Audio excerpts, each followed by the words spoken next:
global happenings today. We communicate, we analyze global news. Stay tuned.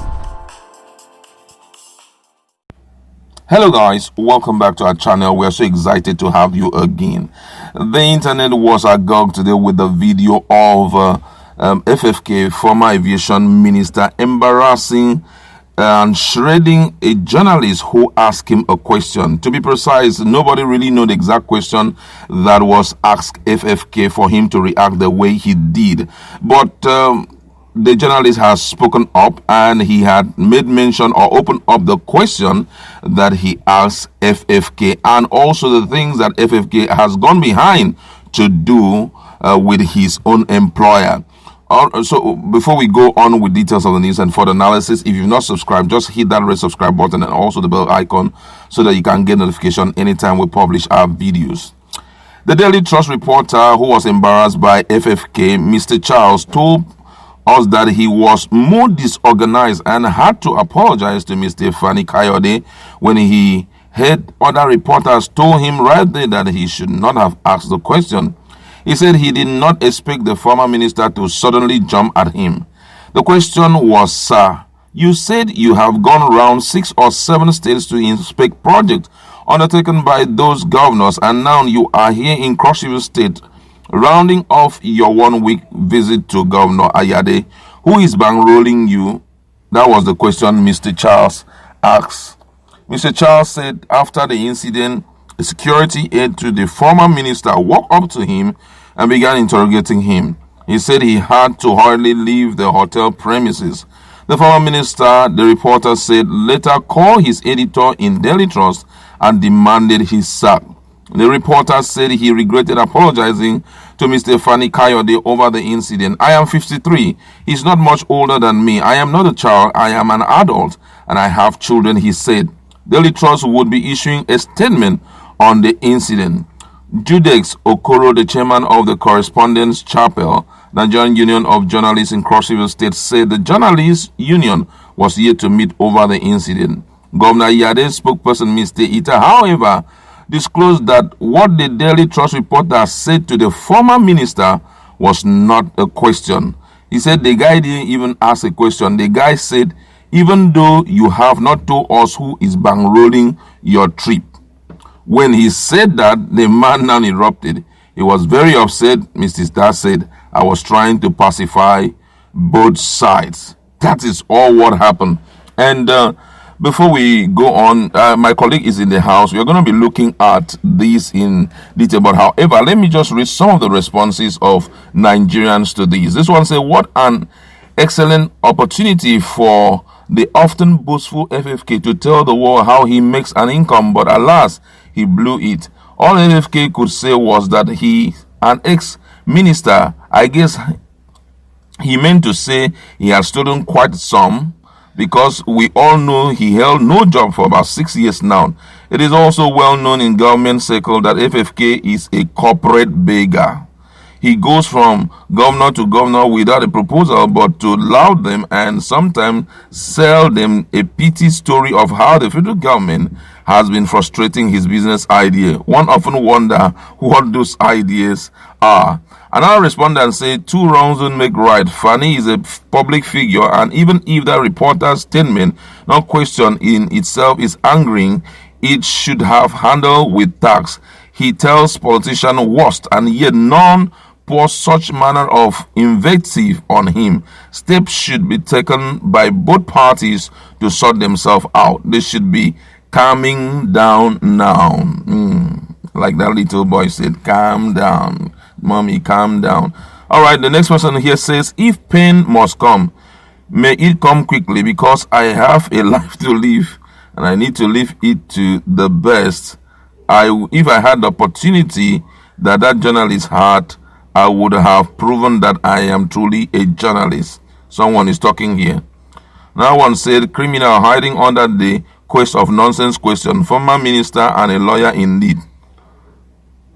Ole Bruku, somebody. All right, you've heard what Nigerians, a lot of people are really, I tell you, if I want to read all the comments here, you'll be so shocked. Now, looking at what that journalist asked him, do you think that it's such that can provoke someone of that public level to react the way he did? You know, if you are a public figure, you should have a thick skin. Develop it. You need it in that space, because the truth of the matter is you don't have a private life. If he was one time an ex-minister, which he actually confirmed, which is also true, he should know that and he has made himself very public, you know. Yeah. He keeps meddling into government affairs, which is also part of his human rights anyway, as a Nigerian citizen. But then if you keep doing that, that means you're not in the public glare. And if you are giving interviews like this, expect anything. You dish the same thing out. Exactly. So you shouldn't be pained over any statement. Yes, to some extent, based on now, at the beginning, Nigerians didn't know whatever it was that he asked that got him so vexed. Yeah. Now we know what it was, and according to the Cross River State media person, he said that it wasn't really a statement. It was more like, it wasn't a question. It was more like a statement. As in, you move from state to state. Are you representing Buhari? Are you minister for project inspection or something that you're moving? Are you somebody must be bankrolling you? Yeah. You know, so to speak, you are He's not just trying to crave into what you're doing that can empower you this much. Why would you want to be so interested? You're not even an APC member. So why are you moving up? And you're not carrying any portfolio in this present dispensation. So are you doing it on your own? If you are doing it, who's bankrolling you? Exactly. Maybe he didn't put it well, but that's where he was actually heading, and he erupted. But where I am actually headed is the fact that he didn't stop there after the insult he gave to the guy. He still went ahead and told his employer to sack him. And that's vindictive. And I think that at this point that some people need to come in here to rescue this man, because if that's the only job he has, and then possibly may have worked with Daily Trust for as long, 53-year-old man, for you to kick him out of his job, it shows that he is actually heartless. I'm talking about FFK. He's actually very heartless, so because if we want to take retrospect at what he had been saying to the present government, Buhari, who has been ignoring him all this while. If you want to take retrospect into it, you will realize that he doesn't even have the right to talk to that man the way he needs. And I want to use this opportunity, the chairman or the editor-in-chief of that Daily Trust or Daily Trust paper, I don't think that it will be wise of you to sack him. To sack him. He's just doing his job. He was just doing his job. Whether you're going to caution him or something, but I think that what he did there was not wrong. He didn't say, why did you punch me? And you punched me. He didn't punch him. He just made a statement. He has the right to talk in that gathering. So why would you go ahead and say sack him and all of that? It didn't mean that if this man is the president of Nigeria, there would have been secret things happening that our eyes would not even believe in. I have heard worse in Donald Trump's interviews. Yes. And yet nobody has sacked anybody. Nobody sacked anybody. No. He didn't even have to call their media person and say, sack this one, except maybe he has a huge share in that particular media house. And that's the only thing, because if you want to look at this issue, FFK has no right to vituperate such insult on them. We have oftentimes seen how reckless he has been in his words. My own hair tormenting Buhari, tormenting VP emotionally with his words. So all these things that we are seeing right now, I am so shocked that he had to behave and, taking another step towards ostracizing or kicking that man out of his job. Apart from that, you heard what the guy also said, that after that meeting, his own police, that's the security aid, came and was interrogate him how, for what? He doesn't have the right to ask the question. And another thing I think at this point is that his mind may have been filled with such rumors.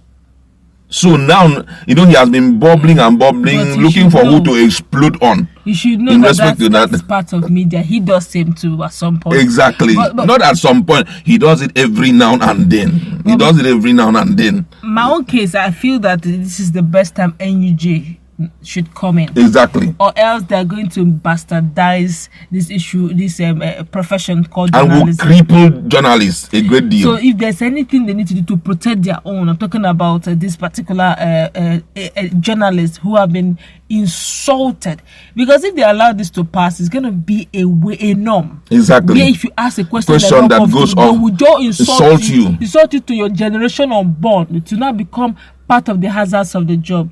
Let's be professional about this. If NUJ does not protect their own, in fact, if you ask me, I would have advised NUJ to rally around this their party, because look at the question. The question is not even demeaning. Of course, it's not a demeaning question. Yeah. He didn't even tell him that FFK is a thief. He didn't say that. Even say that.